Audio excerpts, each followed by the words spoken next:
Okay, this is an overview of the RadLib library and how to install it and run it. So RadLib is a C++ library with C++ and Python interfaces that provides radiation property calculations for participating media. Specifically, there's several models involved, including Planck Mean, absorption coefficients, the weighted sum of, a version of the weighted sum of gray gas model, and the rank correlated spectral line weighted sum of gray gas model, the RCSLW model. So the first thing we'll do is go over to the GitHub repository BYU ignite/radlib, clone the repository.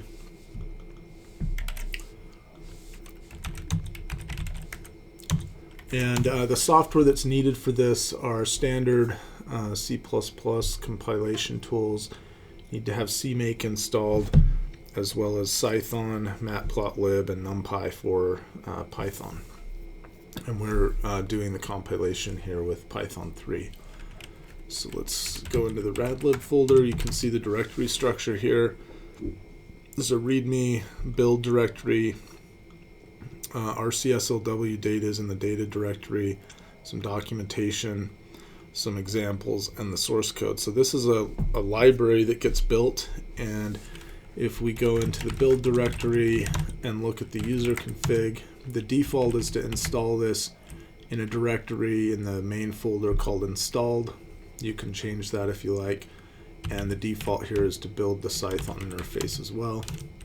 If we look at the README, we can see the steps for building the software. So we first edit that user config and then run cmake-c user config /source, and then we'll make the code, and this will take just a moment.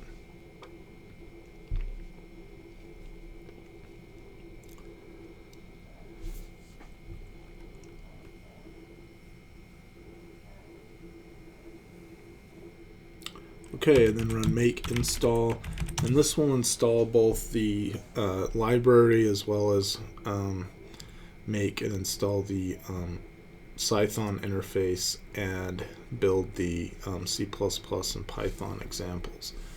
So you can see here when we're finished, we'll need to, in order to use the Python interface, we'll need to export the Python path that shows the location of the Python module that's used. You can also edit that directly as a sys.path. You can change that as well. So we'll look at that in just a moment. So there's this new directory installed. If we go in there, you can see there's that includes the C++ headers, lib has the library, and then also in lib Python 3.8 you can see that, well, anyway, that's where the Cython interface lives. Okay, and the RCSLW data is also listed in here, and that's read by the library for that particular model. There's a few different examples. So if we go into the examples folder here, there are C++ and Python examples. They're the same examples, but they're implemented in Python and C++. So let's look at the C++ examples here. There's example S1, 2, 3, 4, 5, SB1, and B3.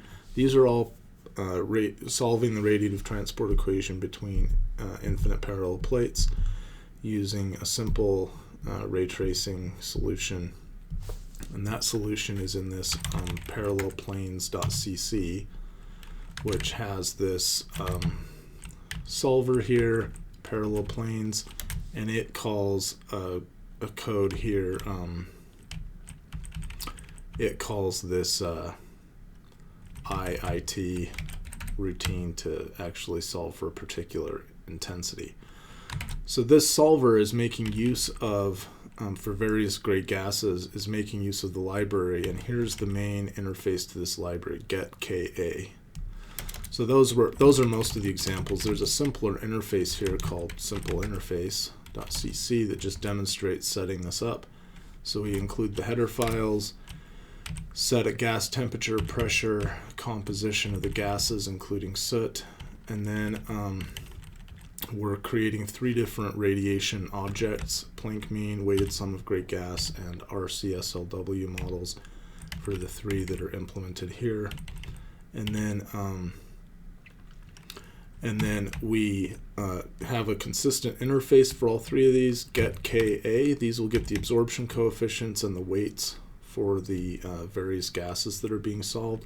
Planck Mean only has 1 gas, so it's going to give you the absorption coefficient, and A will just be 1. For the weighted sum of great gas model, there's 4 gray gases and 1 clear gas, and so you'll get an array of the absorption coefficients and weights corresponding to each of those. The clear gas comes first, so it will have K absorption equals 0 for that first element. And then the RCSLW model can have a variable number of great gases specified.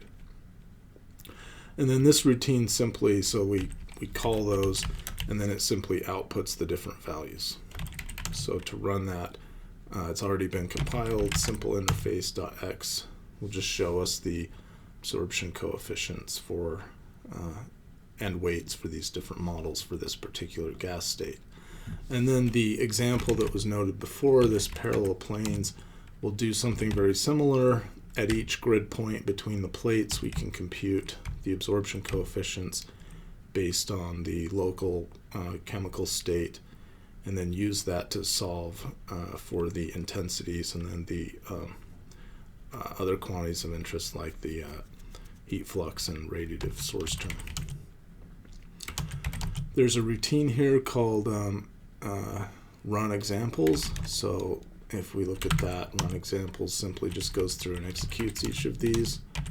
Run examples, and so it's doing exercise S1, and it'll just chunk through these various examples and output them to the screen. So if you want to do any analysis on that or plotting, you'd need to redirect this to a file and plot those things up. But this is repeated with the Python interface, and we'll look at that in just a moment. So those cases there. So if we go up and look at the Python interface, we have those same examples, and we also have there's the parallel planes routine, which is a Python implementation of the solver we just saw. There's also a parallel planes routine, which is a Cythonized version of that, and hence is faster. And so we can run this Python 3 simpleinterface.py, and it gets the same results corresponding to the previous case. The examples can be run the same way, so we can do Python 3 ex s3.py, or that can be run, or we can run all those together in this Jupyter Notebook. So if we look at run and plot examples here, we have this Jupyter Notebook, which will give some documentation into the examples, papers that the examples come from, and some description, setting your Python path, and then some basic boilerplate setup. We load these example modules, and then you can see the setup of each example and the results. So in these results, I'm comparing here the 3 different models: Planck Mean, weighted sum of great gas, RCSLW, with line-by-line data that were computed from the papers that these models came from. So there's all of the examples here are shown, and you can see the agreement between the various models.